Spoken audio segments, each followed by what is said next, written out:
Hey, Slapdog! The Brainiacs are ready.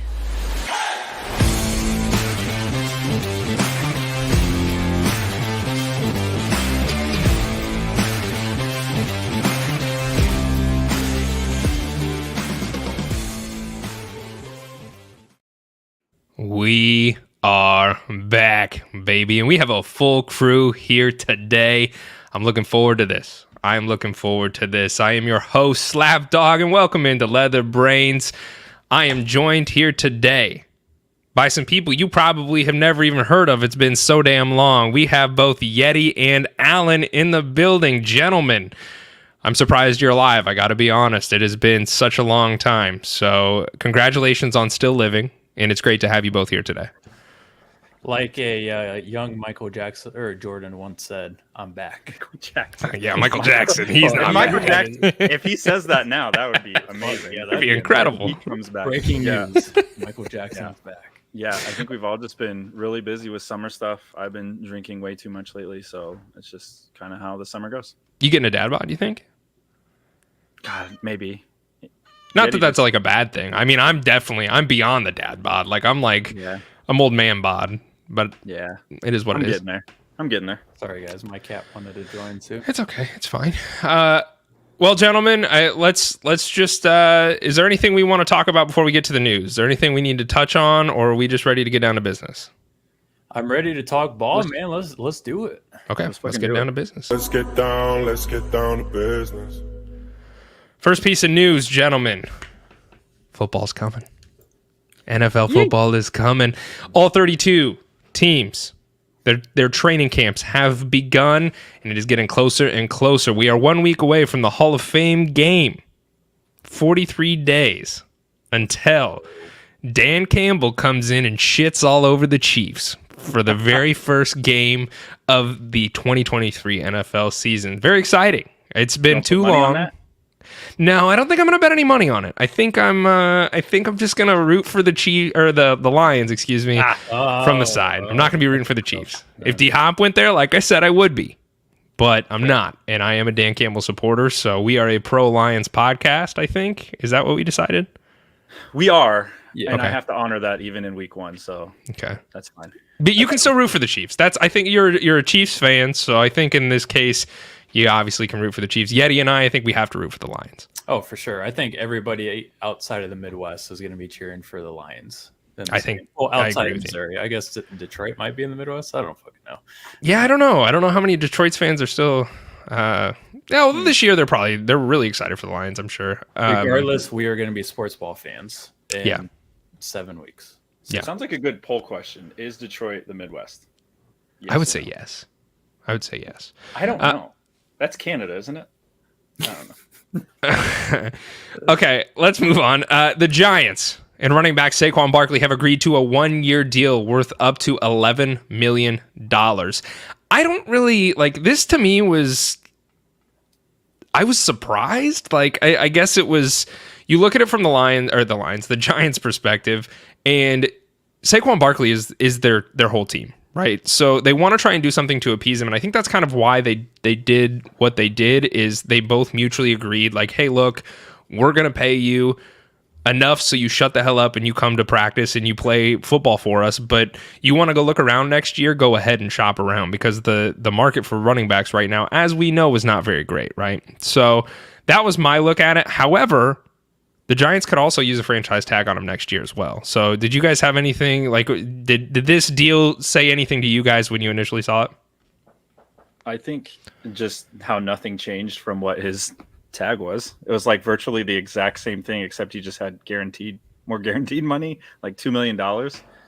I think on the heels of that text thing that they had with all the running backs, I'm shocked that he just basically went and got a deal he basically already had. That didn't make any sense, but it's signed, so whatever. I guess the security of it all. And it's kind of odd, though.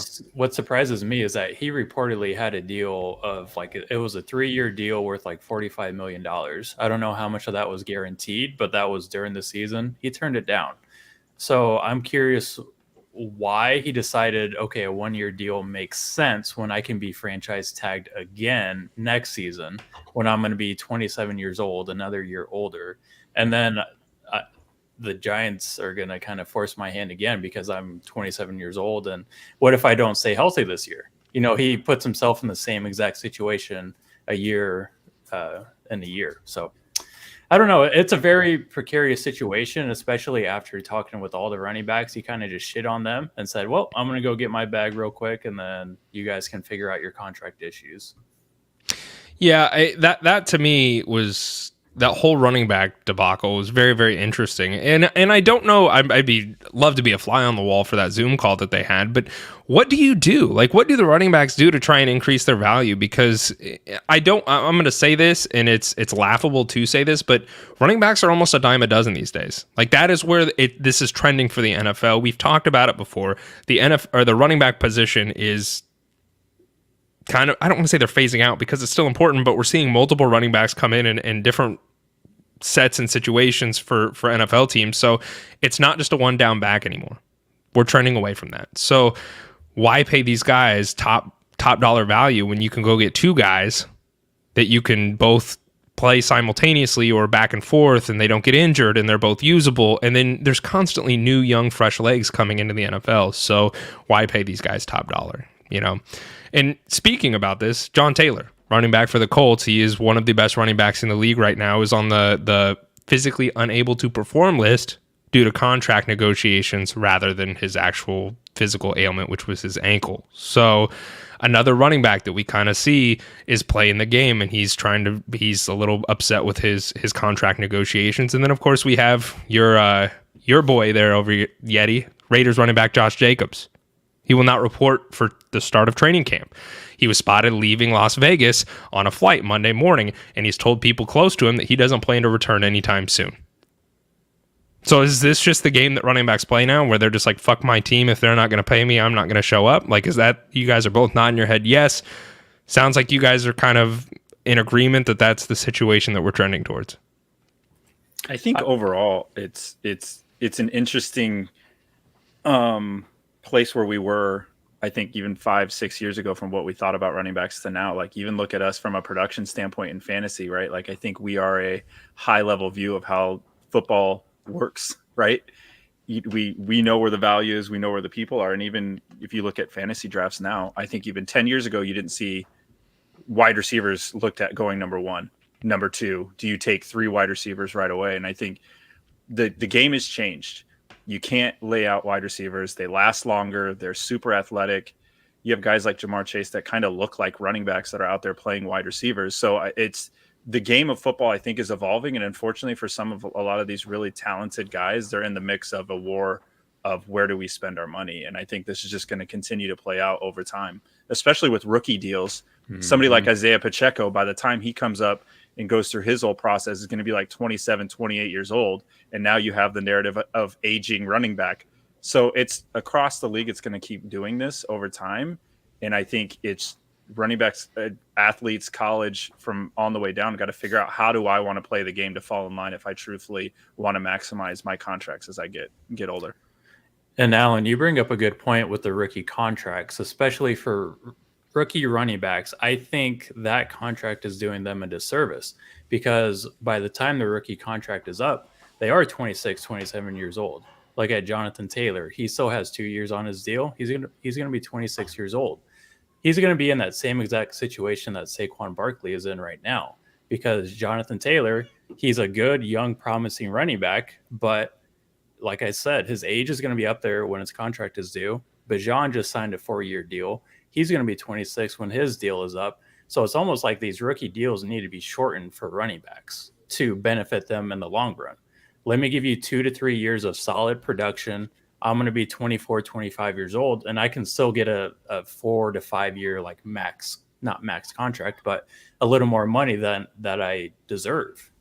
Yeah, I wonder if this will play out with the NFLPA when they look at restructuring all this, and if they'll go to bat for running backs as like the union, right? They need to get paid. I wonder how this will play out, and if you'll start seeing any whispers of negotiations, holdouts, like from a NFLPA perspective. But I bet you will. I mean, you think about it, like they're going to want to protect that that asset that is the running back position. And so, yeah, I think that, and I agree with you, Yeti. I think that's a really good point. I think if you are able to shorten the rookie contract, maybe like a 2 or a 3 year deal for them, that gives them a whole lot of power to go out there and get the second deal. I've talked to NFL players before who are on rookie contracts, and they're not promised. One of them was he was a defensive lineman for the Broncos. And I was talking to him, and I asked him this question. I said, what is he was a rookie last season, right? So he had just signed his year. He was drafted fairly early. And I said, how has your life changed? I said, obviously you walked into some money, right? And I said, so how has that affected you from a personal level? And he said, well, he goes, you find out who your friends are. And I said, I believe that. And he said, but it's not like I walked into a shit ton of money. He goes, I wasn't a first round pick, right? He goes, I comparatively to what I had, yes, I walked into a lot of money, of course, but I don't have multiple millions of dollars on my rookie deal. He goes, you make your money in your second contract. He goes, that's where you make your money. And he goes, and a lot of people don't really realize that. And I said, for sure. So you look at it like that. Same thing for running backs. Obviously, somebody like Bijan signed for a shit ton of money on his rookie deal, but what's he going to get after that? So it's just interesting. We're starting to see that league shift that you mentioned, Alan, and I think that it's going to continue to be the trend until maybe the Players Association steps up and kind of puts a stop to it. So I'm interested to see what happens for the future of the running back position in the NFL. The future running back position for the Bills with Nyheim Hines is not great because Nyheim Hines is expected to miss the entire 2023 season after suffering a torn ACL in a jet ski incident. So jet skis are dangerous, gentlemen. It's not all sunshines and rainbows on those things. He wasn't even moving. Doesn't matter. He was stationary and somebody ran into him. What are the odds of that? They're terrible. But it sucks. I don't know how much this really, I think it maybe affects the backfield just a little bit. I think James Cook, in my opinion, was always going to be the RB1 back there, but Hines was a great return man for them, so it kind of sucks. And I think if anything, it kind of shores up that even more solidification that James Cook is going to be the guy. So, Alan, your wide receiver for the Chiefs, Kadarius Toney, he underwent an off-season cleanup procedure. I don't know why he did not do this a long fucking time ago in the off-season, but he had a knee aggravation and he got a procedure done on Sunday. He is expected to be ready for the start of the season, but still not a great look for Kadarius Toney. I'm going to be honest with you. He struggled with injury his entire NFL career thus far, and it looks like it's still haunting him in some ways. So any concern from you on that? Yeah, well, a couple of things. One, like a cleanup procedure sounds like it's not like cleaning up the back room and it looks the same. Like you're literally shaving down parts of the knee and you basically shorten the shelf life of that knee, over time. So you only have so much there. A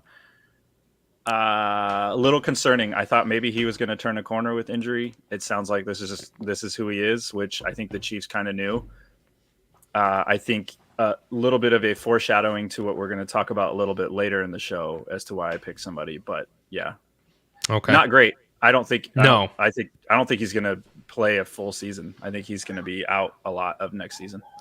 Well, and a lot of people were hoping Kadarius Toney was going to be the wide receiver 1 for the Chiefs this upcoming season, and now I think this, if anything, this kind of puts a shadow on that and makes people really sit there and think, well, he's still struggling with health. So yeah, definitely concerning.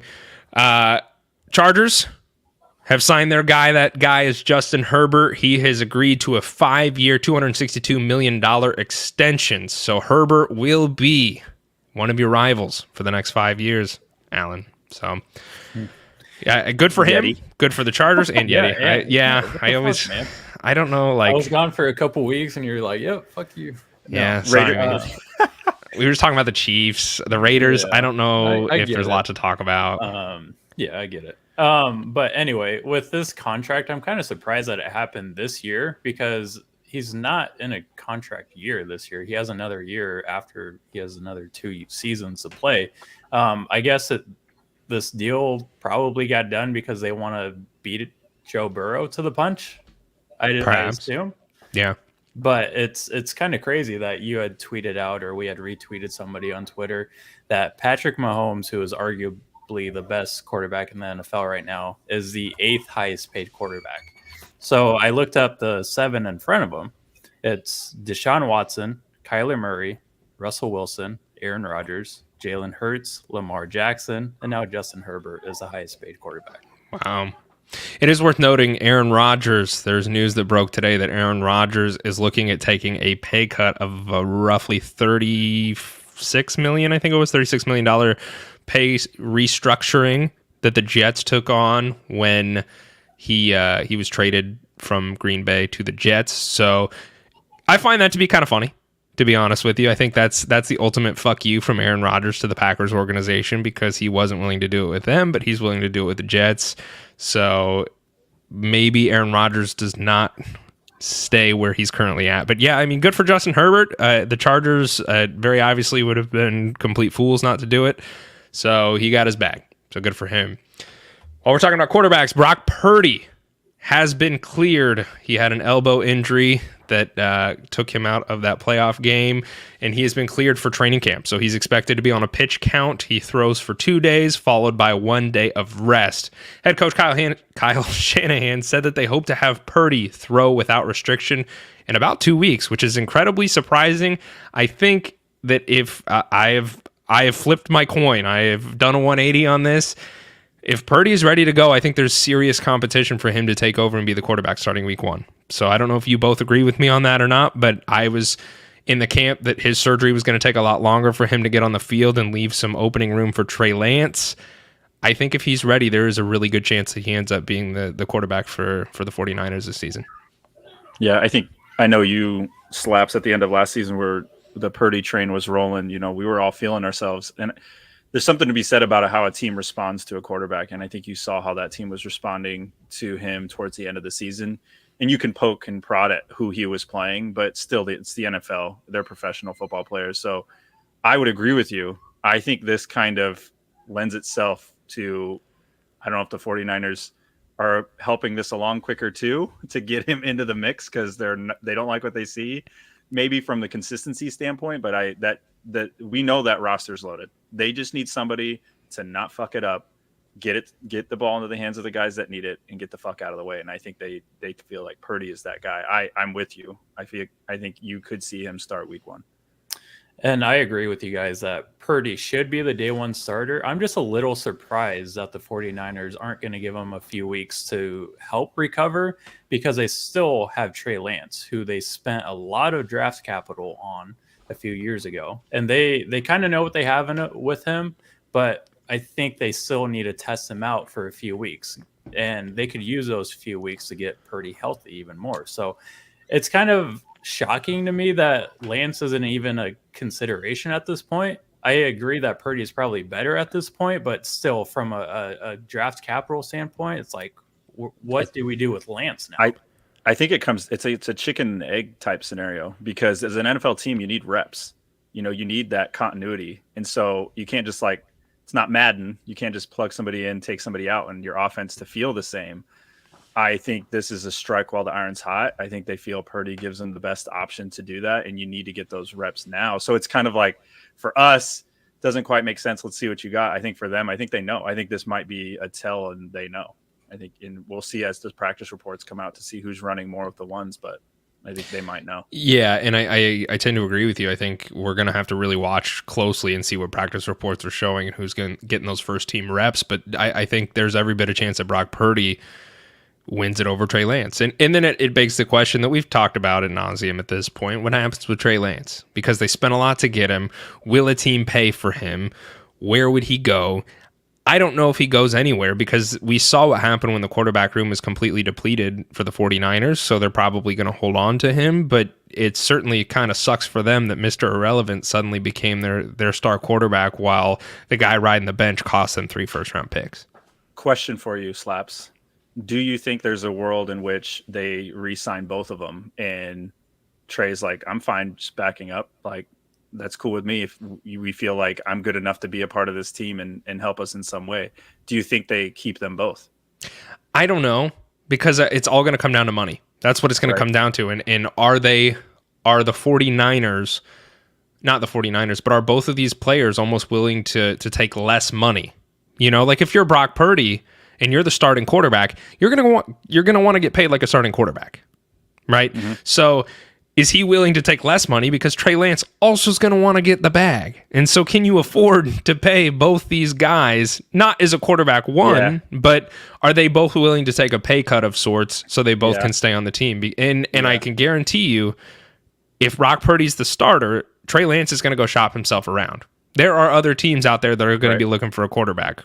The Commanders are just one of few. So he will try and shop himself to try and make himself valuable enough to get money. That's what this league is. So I think it's a great thought. I just don't think financially either of those two gentlemen are going to say, you know what, I'm willing to take half of what it would take for me to stay here in order to keep the other guy around, because it's a competition.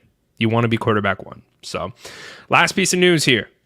Cole Kmet got the bag as well, baby. A 4-year, $50 million extension for Cole Kmet. I'm excited for this. Cole Kmet was the leading receiver for the Bears last year. Obviously, we know that this Bears offense is going to look a little bit different this upcoming season, but I think Cole Kmet is still going to be very involved in this offense, and I think this signing kind of proves it. They want to keep him around. They believe in him. He did a great job for him, so congratulations to him, and I like Cole Kmet this upcoming season. So this is one of those signings that you're kind of like when you look at it from a fantasy perspective, because Cole Kmet's stat line isn't very sexy, but if you look at what he does on the field, he's a very valuable asset to Justin Fields in this offense. So I don't, obviously the contract security is nice from a fantasy perspective, but don't put too much into that.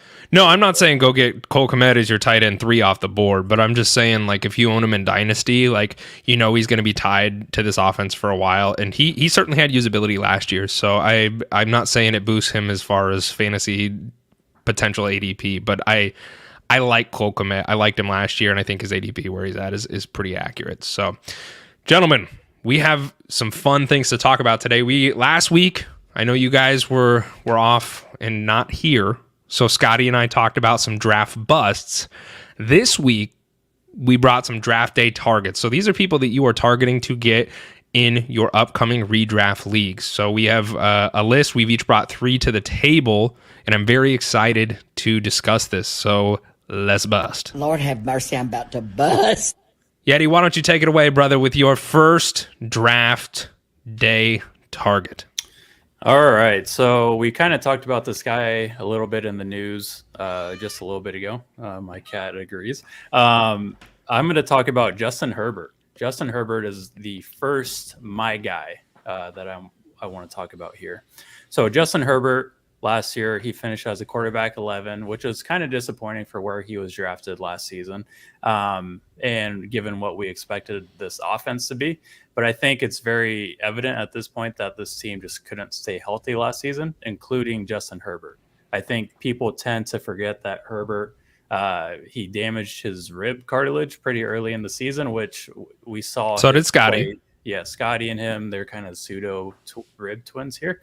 But Herbert, he very much wasn't himself after that injury. It took him a few weeks to get back to Justin Herbert that we're used to seeing. And when he was healthy, he looked great. And then once he started getting Keenan Allen back in the mix, once he got Mike Williams in the mix, we saw Herbert of old. So I'm excited for Herbert to bounce back this season. He threw for nearly 5,000 yards last season. And the reason why he finished outside the top 10 last season is because he only had 25 passing touchdowns, which obviously is not great. I expect that number to go up quite a bit with healthy pieces coming back. The addition of Quentin Johnson, the rookie wide receiver from TCU. And I love the addition of Kellen Moore, offensive coordinator from Dallas, who made Dak Prescott a weekly top 10 fantasy quarterback option. So I'm willing to, or I'm targeting Justin Herbert in every redraft. He is the quarterback 7 right now, going behind guys like Justin Fields, Lamar Jackson, and just in front of Trevor Lawrence. So I love Herbert at his current ADP. Okay. I will go ahead and I'll bring a quarterback to the table too, and it's Tua Tagovailoa. So he finished as quarterback 15 last season, gentlemen. What is interesting is he finished at quarterback 15 while still missing 4 games last year. So really, if you look at it, he actually missed 5 games because he got concussed at the very beginning of week 4. So he only put up 3 points and then he got concussed. And so I technically on paper he missed 4 weeks, but really he missed 5. And he still finished as quarterback 15. So Tua's currently being drafted as quarterback 11 off the board. So he's not, if you're in a 10-team redraft league, he is not in that top 10 range. But what I find to be interesting, so let's look at the numbers. In the games that Tua played, he was scoring an average of 18.4 points per game. So with the 4 weeks that he was gone, if he played all 17 games, he would have finished as quarterback 6. But let's take out that 1 week where he started and got the concussion, okay? So we do that. His new average is 19.63 points per game, meaning he would have finished as quarterback 5. So he would have finished as quarterback 5 on the season. He is 2 of the fastest wide receivers in the game on an extremely high-powered offense. Both those wide receivers are both wide receiver 1s, and they're very, very usable. My biggest concern is the concussions. I am afraid of his mind potentially getting boggled up, and I'm going to state that. But I think that's just incredible value for a quarterback that is not even a top 10 quarterback. Like, that is a late round guy. I don't like taking quarterbacks early in redraft formats because I think, and we've talked about it before, the disparity of points between quarterbacks is pretty minimal, all things considered. So you can typically wait. He's one of those guys that's going to be sitting there in the later rounds, and I'm grabbing him in every single league that I can because his output and his production, I think, is far going to be better than what his current ADP is. So Tua is my first my draft day target. I just have a quick question for either one of you guys. I know everybody is kind of talking about Tua's concussions ad nauseum at this point, which is fair. It is fair. Do you guys think that the Miami offense is going to change at all, knowing that he can't hold on to the ball as long due to his possibility of getting a concussion? I highly doubt that. I agree. I highly doubt it as well. I think if anything, it's going to be more of a focus in saying, hey, offensive lineman, get your shit together, because what are you going to do? Like, we saw what we thought was going to be a two-headed dog back there in the running back situation, and we kind of did, but they were still very pass-heavy. Why were they pass-heavy? Well, when you have Jalen Waddle and Tyreek Hill, you need to get the ball in your playmaker's hands, and so you're not going to run the ball with them. Of course, you're going to throw it. So I don't see that necessarily changing as much. I think there is certainly an emphasis on trying to protect him this year, and that's what I think we're going to hopefully see a little bit more of. And to answer your question, Yeti, I think it's going to come down to how Miami plays this year. Obviously they're in the East, so it could be a shootout, which means they need to throw more. But if their defense is holding people down and Miami needs to hold on to the ball a little bit more, I don't think you see as many of those, long drawn out plays, and maybe a little bit more quick hitters where he isn't getting hit, or maybe they do lean on the running backs. So that'll definitely be a part of it. But I think McDaniels he can't change his offense because the guy's brain might get scrambled. He's got to go with what he's got and make decisions off that, because his ass could be on the line too if he starts changing his stripes and doesn't work out. Agreed. All Alan, right. who you bringing to the table, brother? Yeah. So I brought Amon-Ra St. Brown, the sun god himself, to the table dog. Because I think he is going to flirt with top 2-3 wide receivers this year, I think, from overall points production. And let me tell you why. There's a few things at play. One, Jameson will not be present as much early on, and I think is going to be a little bit of an issue for that team with who are they going to get the ball to. Coupled with the fact that the Lions right now own a top 10 schedule in the NFL, and their first 6 weeks of play feature secondaries that gave up a shit ton of points to wide receivers overall. I think especially if you're looking in that second round and you missed on what you feel like are, and what we all know are, the top wide receivers in the league, I think Amon-Ra is going to come out of end of the year and be one of those top 2 wide receivers overall. Not only with the schedule, with the targets. If you look from week 8 to week 18, he drew at 8 targets in 10 of those 11 games, posted 300-yard plus games, and had 6 games of at least 75 yards receiving. The only drawback I feel like for him right now, if you look at his production, where he is with yak, things like that, is he's not like super duper explosive. I think he is a possession guy. I think he needs the volume, and I think he's going to get that. And I think those defenses through the first 6 weeks are going to allow him to get that, which if he gets a 6-week head start of just eating, he may peter out and may have some lulls in there where he's not going to be all in all going to get you the 10, 15 points per game that you're looking for from a fantasy owner. But I think at the beginning of the year, he is going to eat a lot. And I feel like that's going to propel him and prop him up for the rest of the year and could help your team early on secure some wins and get yourself a nice little cushion when you talk about the end of the year playoff push. Look, here's the thing with Amon-Ra. I know Yeti is a little bit more skeptical, or unless he has changed his stance on that. No. I've changed, baby. Okay. Well, it's like new season, new me. Amon-Ra St. Brown is going to eat. He's going to eat. I'm interested to see what Sam Laporta does, and if he is somebody that is going to come in there and be a focal point in this offense. And of course, they have a new running back in there as well. Jamison Williams getting suspended, I think, really hurt or benefited Amon-Ra St. Brown. Hurt me personally because I've been high on JMO for a while, and this really does hurt it. But I agree with you. I think that with him being out, it's Amon-Ra's show again. So I love Amon-Ra. I think most people tend to agree with that. If he's around, they're going to be taking him. So, Alan, can I ask you a would you rather question here? Sure. Would you rather see me naked or Jabba the Hutt naked? Oh, no brainer. Well, I think we've seen Jabba the Hutt naked, haven't we? Because he's not wearing clothes in those movies. I don't know if he's wearing pants. I didn't look. I'll still take you either way. I don't need that information. Okay. Now we'll let Eddie give his. Let's get the wheels back on the train here. All right. So let's say St. Brown, Devontae Adams, and CeeDee Lamb are all on the board. Who are you taking out of those three? That's a good question. So you give me Devontae, CD, in the raw. And this is probably. I still like the raw dog. Devontae is going to be in an interesting situation where we've seen ups and downs with that offense. Do you trust Tannehill? Maybe not. I still like Amon-Ra. That wasn't like just fucking talking out of the side of my mouth thinking he's going to be top 2-3 wide receivers in points. I'm going to take him. I respect it and I agree with you. I'd be taking Amon-Ra over both those guys as well. Devontae Adams was my do not draft guy last week. Like I'm not touching Devontae Adams with a 10-foot pole.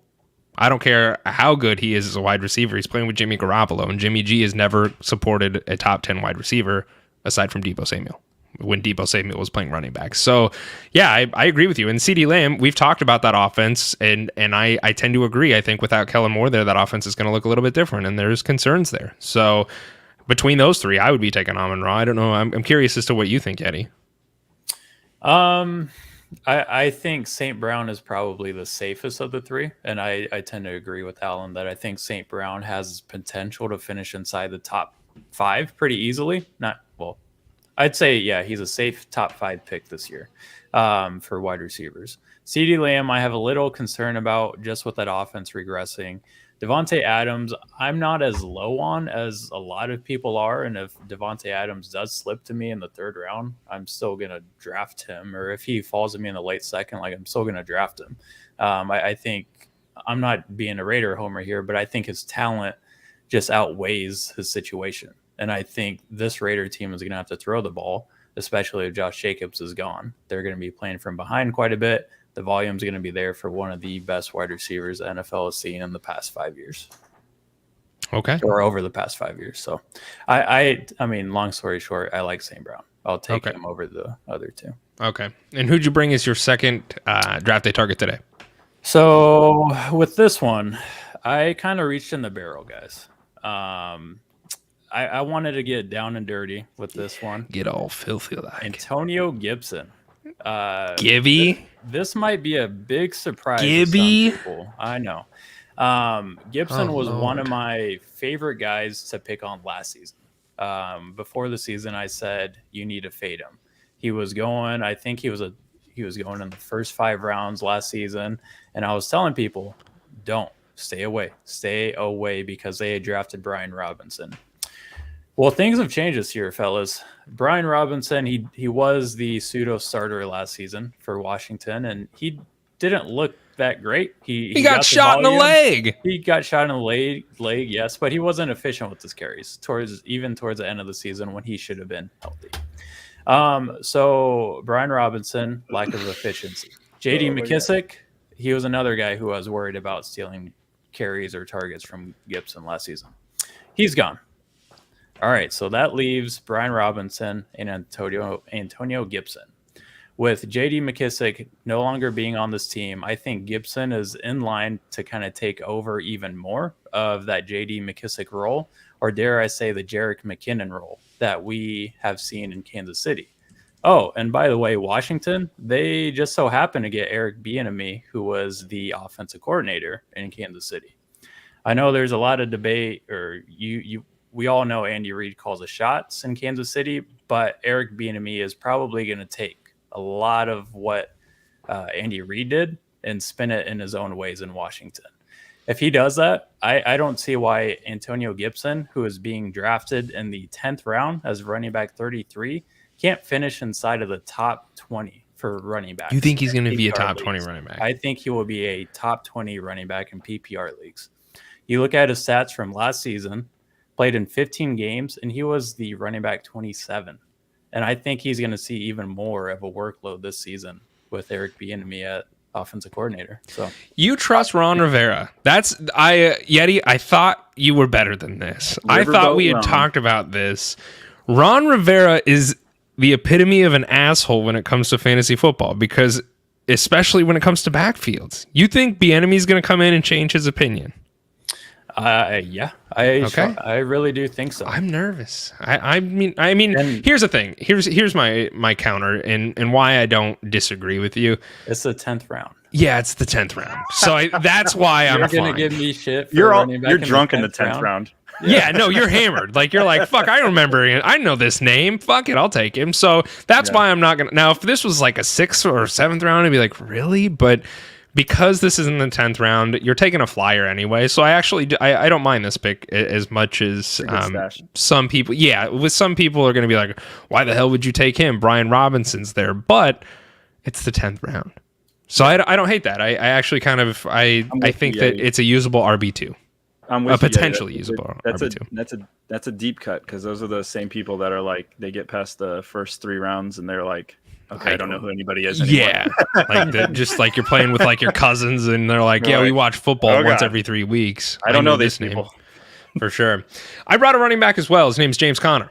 So I'm not choosing James Conner because I'm a Cardinals homer, but it made me feel a little bit better when I chose James Conner. So to be honest with you guys, I think that James Conner is probably one of the most disrespected running backs in this upcoming draft, to be honest. So he's being drafted as the RB25 off of the board right now, and his average of ADP on Sleeper anyway is 65. So last season, James Conner finished as the RB19 and still missed 4 games. So he is a very serviceable RB2 with weekly RB1 potential upside. He's a rare breed in today's market because he can do everything. I've seen this man catch passes that I have not seen receivers catch. Like, he's got really great hands, and they started to use him quite a bit. He was the 13th most targeted running back last season, coming in right at 300 yards, but only 1 receiving touchdown. So I say this because touchdowns are unpredictable unless you're Patrick Mahomes throwing the ball. So you can't predict the touchdowns, but I do expect that to go up because K1, a.k.a. Kyler Murray, he's out to start the season.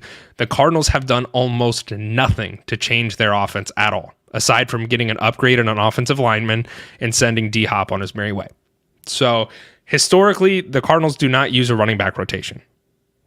But I understand that there's a new head coach and an offensive coordinator, but they didn't do anything at the running back position either.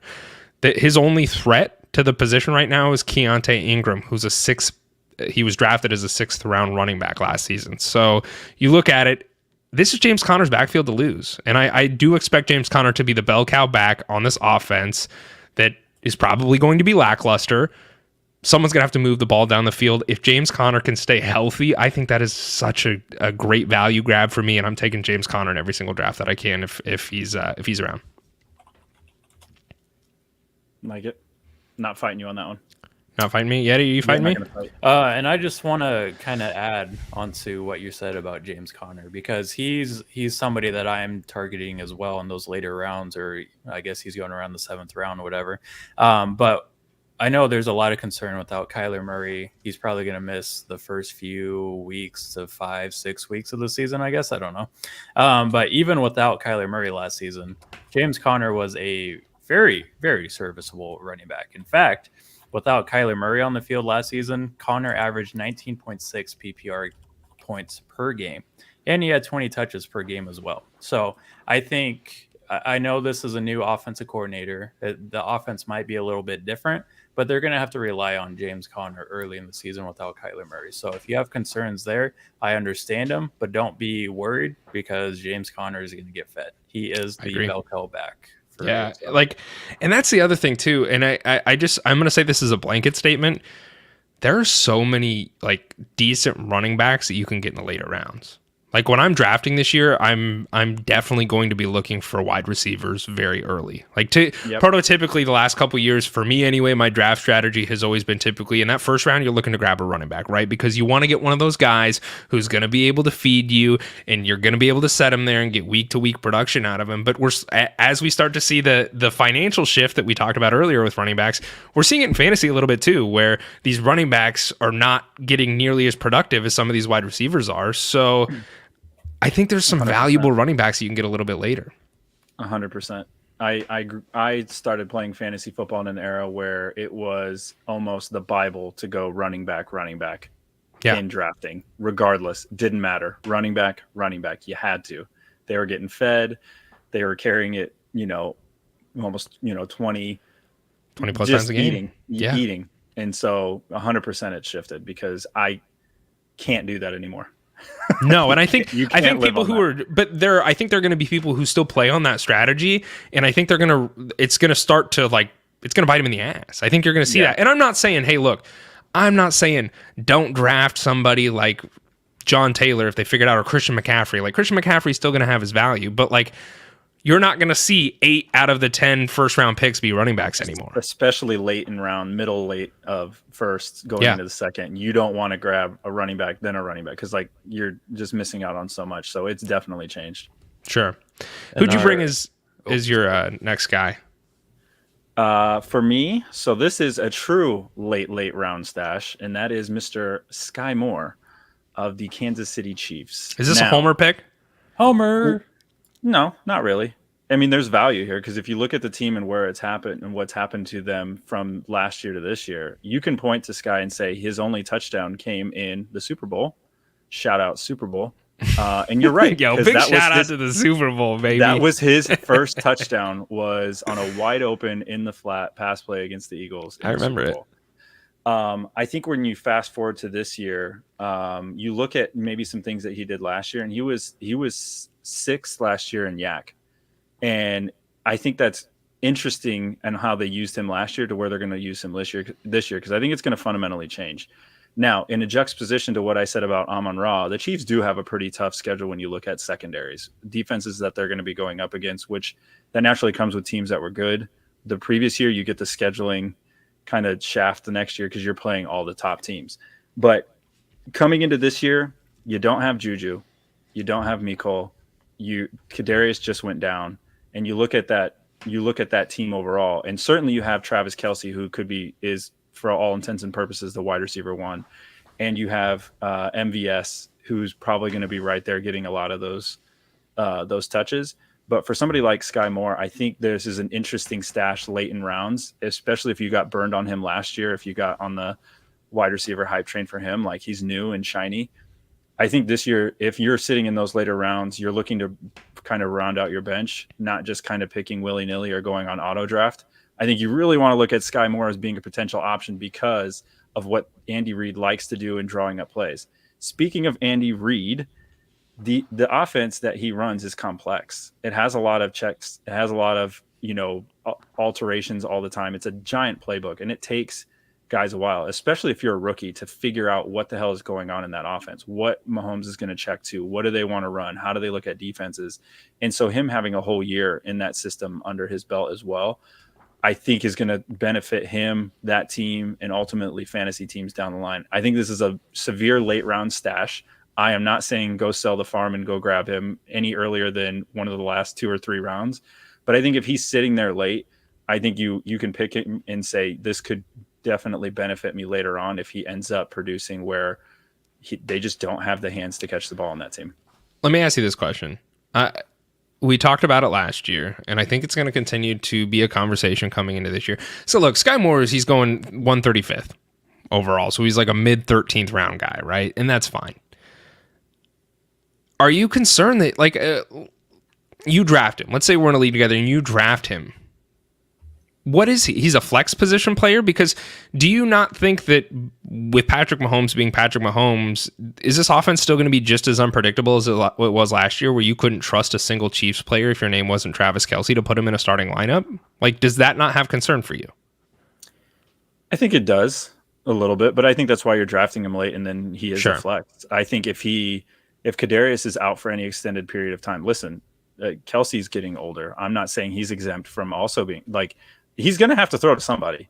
And agreed. If you're looking at positions on this team where Mahomes, listen, he led the league in touchdowns and receiving, and passing yards last year. He's going to throw it. They want to throw it. Andy Reid loves to throw it, and he also loves to throw it on down and distance where you typically would run. And I think this is where Sky, if he can earn the trust of the team, if we're seeing some of the stuff coming out about the practice reports about how he's being used, I think it's important to look for guys that could give you some serious value late. So I'm not really concerned because I'm taking him that late, but then I am looking at him at a flex, but I think he has a lot of upside. Yeah, I don't think he's a huge risk to take. So I'm not dogging on it. I was just curious if that was a concern at all, because I will not be touching any Chiefs players this year unless it's Patrick Mahomes or Travis Kelce, because I don't want to deal with the headache. I played that game.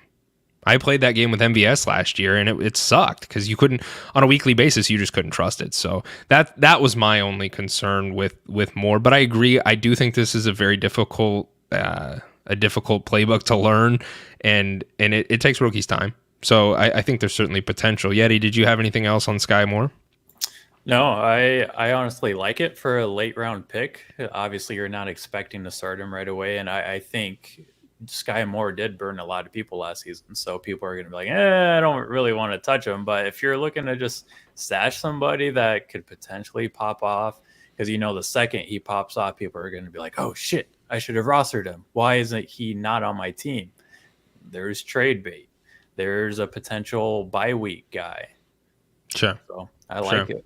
Who'd you bring as your last guy for the draft day targets there, Big Tony? All right. So my last guy for this episode, he's had a very weird offseason. Joe Mixon, running back for the Cincinnati Bengals. All right. Oh my goodness. Where do we start with Joe Mixon? This guy, he almost got cut. He's been having legal issues off the field. We don't know if he's going to be suspended. Who knows what's going on?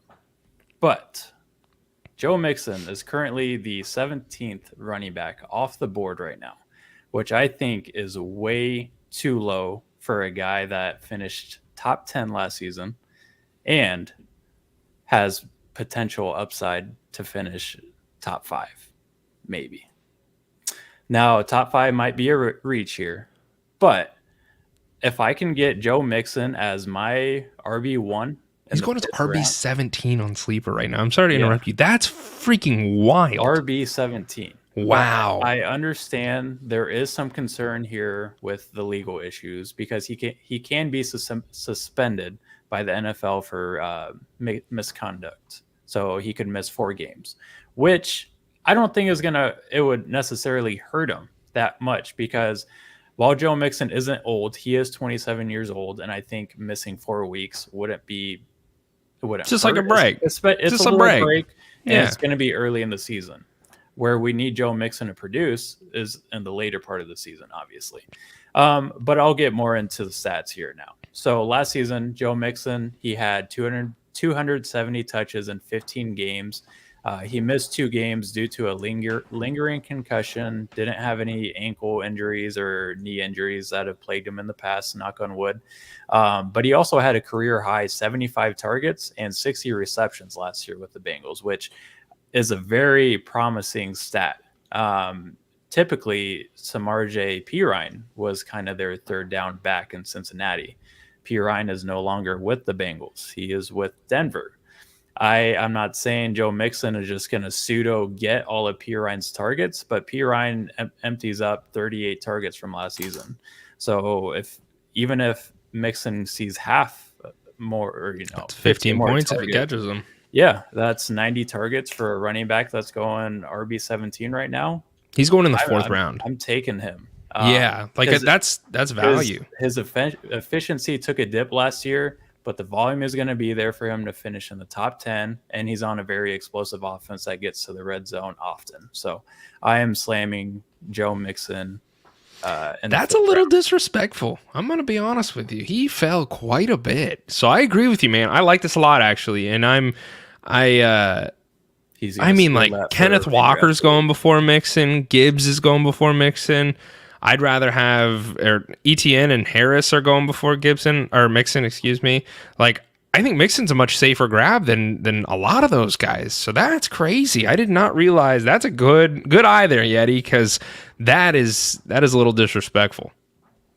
Yeah, I have Joe Mixon rated inside of my personal top 10 for running backs. I think he's going to finish higher than Derrick Henry, Tony Pollard, Breece Hall, Stevenson, Najee, Etienne. I think he's better than all those guys. Yeah, I think, and he's in a much better situation because he kind of like when I was talking about James Conner, Joe Mixon, like you said, he catches balls out of the backfield too. So historically, the Bengals have used him in all facets of the game. So whether they're passing or they're running, Joe Mixon's on the field when he's healthy. So I agree with you. I think that's crazy. Did you have something to add to that, Alan? No, I didn't. I think last year he was kind of up and down, so I could see why maybe people would put him that low because it's that consistency piece.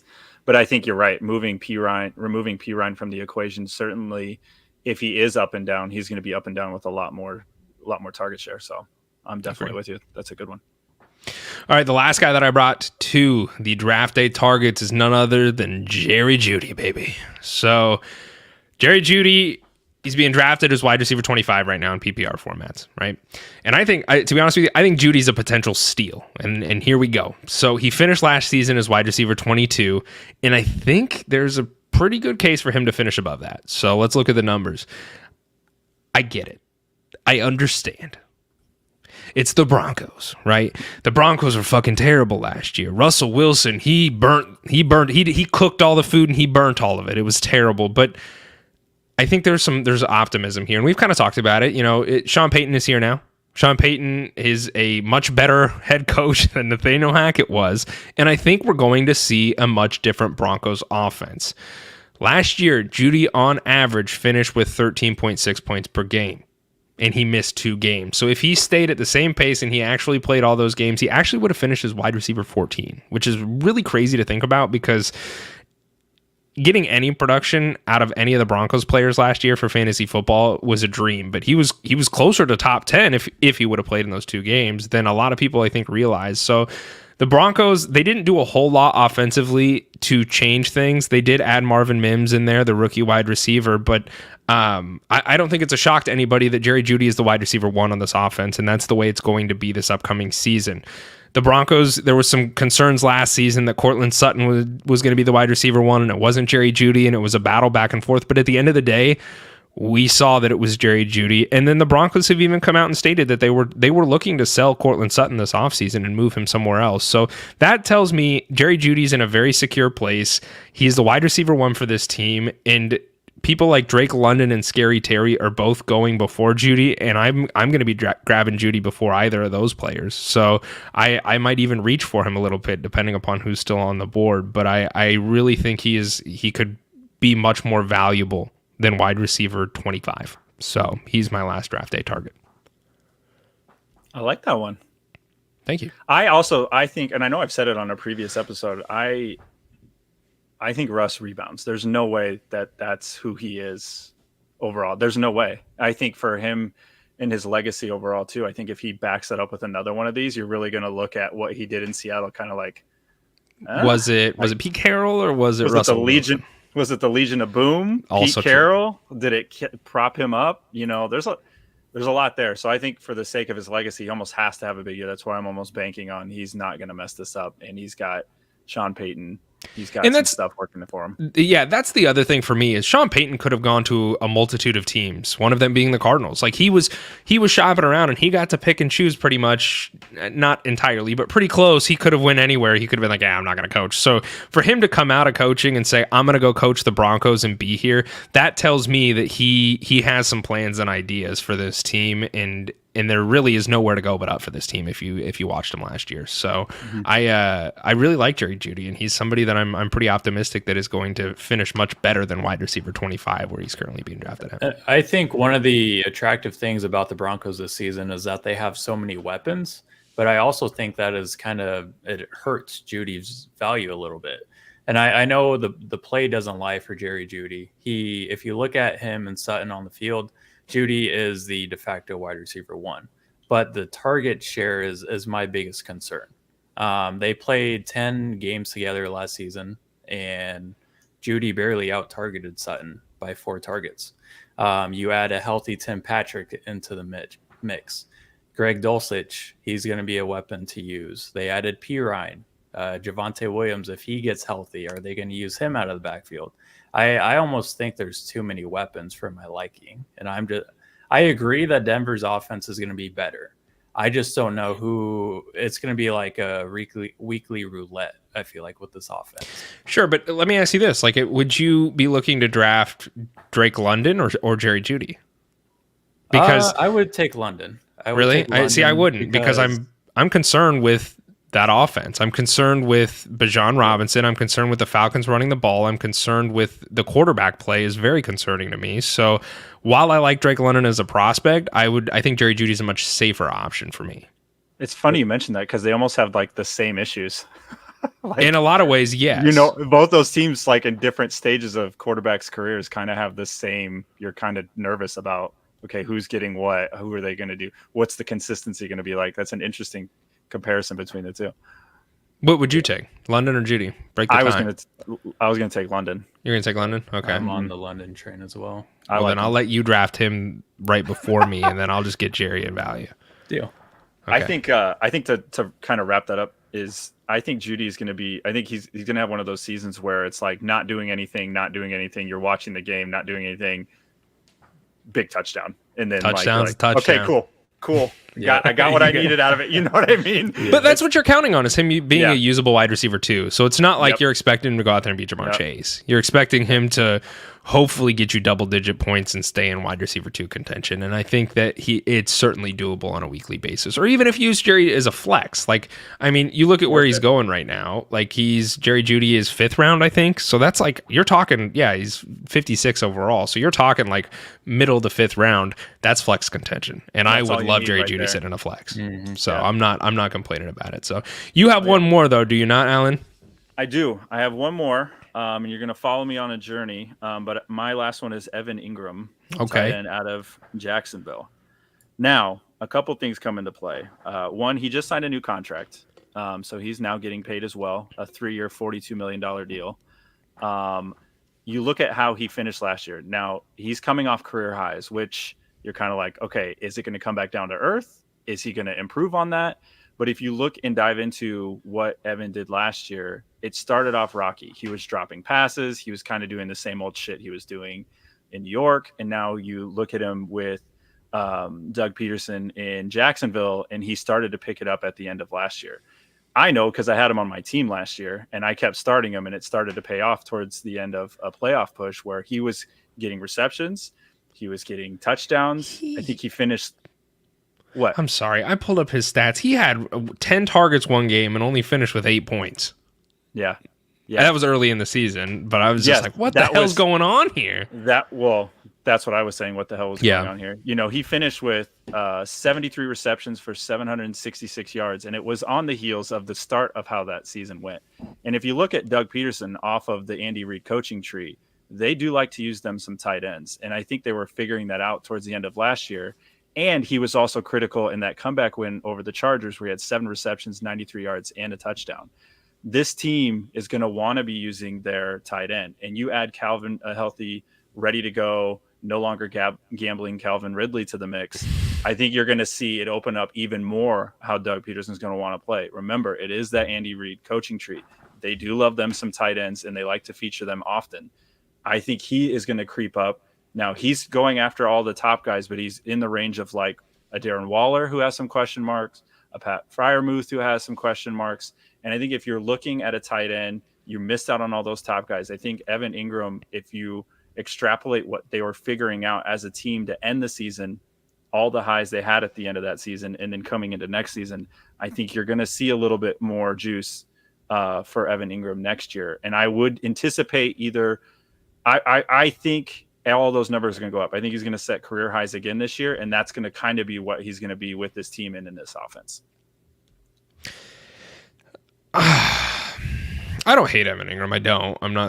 That wasn't a big sigh. Like I hated this because where he's going at, like here's the thing with tight ends, right? And this has always been my mantra when it comes to it. If you're not if you are not drafting Travis Kelce or Mark Andrews, you're not touching a tight end until way late in the draft, right? Because the value proposition isn't there. Like it's just not. And yeah, you can make an argument for Kittle or Waller, but it's the tight end position, and it's a crapshoot every single week. It's frustrating. Even Mark Andrews last year was incredibly frustrating. Like he wasn't great because there was issues with his quarterback, and he struggled to stay healthy. And if you lose your quarterback, that's really hard to get the ball. Exactly. And I'm not, but like I'm just saying, for where people drafted Mark Andrews out last season, you didn't feel as if you got that value you were expecting from the previous season. You know what I mean? So tight ends are something that I try and stray away from at the very beginning. But I think Evan Ingram is a value for where he's going at, because if you do take that tight end mantra and you wait until the later rounds, he could end up behooving your team very well. So that's my thought on it. I don't hate Evan Ingram. I do have some concerns with Calvin Ridley potentially taking some of that target share away with Christian Kirk, because Christian Kirk is not a wide receiver one, got paid like a wide receiver one, didn't play like a wide receiver one, and now they have hopefully we'll see. Calvin really hasn't played in a while, but we'll see how he plays. So there's just a lot. There's some unknown there. Obviously, I think Evan Ingram's he's going to be a part of this offense, of course, but I don't know what this offense looks like going into the next season. I would personally, and it's funny because their ADP is one draft mark apart. I think I'd prefer Pat Freiermuth over Evan Ingram solely because I think Kenny Pickett's going to take some strides. This is just me personally. What did Kenny Pickett do last year that makes you think he's going to take? Did you forget about Darnell Washington? I don't think Darnell. Yeah, I did forget about Darnell, but I don't think Darnell Washington's going to be anything crazy. Pat Freiermuth was wide receiver 2 on this team. Statistically, he saw the second most targets in this offense. So I don't think Pat Freiermuth is going anywhere, and I expect Kenny Pickett to take some strides. Now, same argument could be made for Evan Ingram. I'm not saying that that's not the case. So it's going to be you were using Kenny Pickett as a reasoning for taking Freiermuth when Trevor Lawrence is sitting there. No. Well, I'm not saying that Kenny Pickett's better than Trevor Lawrence. I don't think that. I know that Pat Freiermuth was getting targeted a shit ton by Kenny Pickett, and I expect Kenny Pickett to be a little bit better next season. And I still think Muth, even when Muth had tree trunks for legs, he was still getting targeted quite a bit. So I think that's a valid thing to say because Ingram's 85 and the Muth is literally 86, so he's the next pick on the ADP board. There's an argument there, and I think it's probably preference. But I will throw out one more nugget for this Evan Ingram. And this might be my Kyle Pitts this year. Who knows? But yes. if you look at a Doug Peterson offense and when a guy was hitting his strides, that was Zach Ertz. And if you look around what was happening Zach Ertz before, that was Dougie P offense. That is what happens. They get featured, they eat, and then they score. And I feel like that's what he's slotted to be in, is jump up and kind of be that same kind of player. That could push me over. That is a good nugget because that could be the difference. You know what I mean? They're both right there.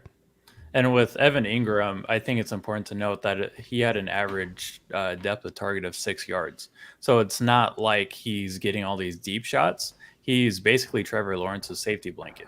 And I know Calvin Ridley is the new shiny piece of this offense, but There's I'm some not rust as on him. high. I'm not There's some high rust on on him. Ridley at all. I don't think he's going to be one of those guys that's going to command a wide receiver 1 status on this offense, especially when they are a well-oiled machine that just made the playoffs. I mean, they almost knocked off the eventual Super Bowl champs. I think this offense is, like I said, it's a machine, and it goes through Evan Ingram and it goes through Christian Kirk. Calvin Ridley is going to have to figure out how to play with this offense. Let me ask you this question, Yeti.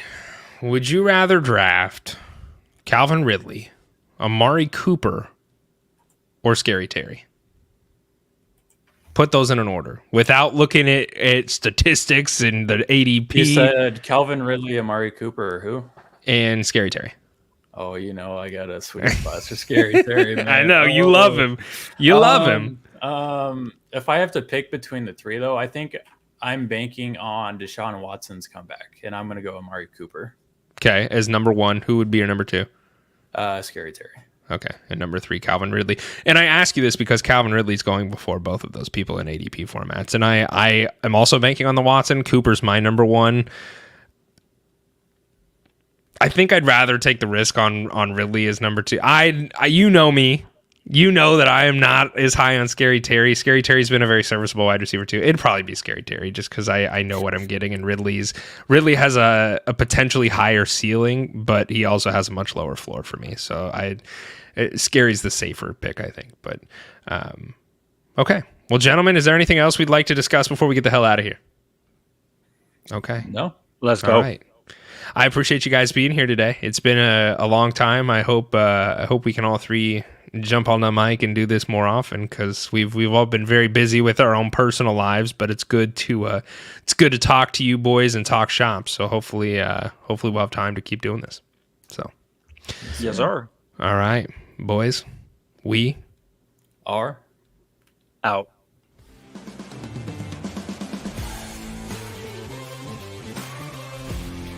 If you enjoyed this episode, make sure you tune into our new releases every week on your favorite podcast app. Follow us on Twitter, Instagram, and Facebook, and check out leatherbrains.com for all of your fantasy football needs. And remember, Brainiacs, a championship should be more than a fantasy.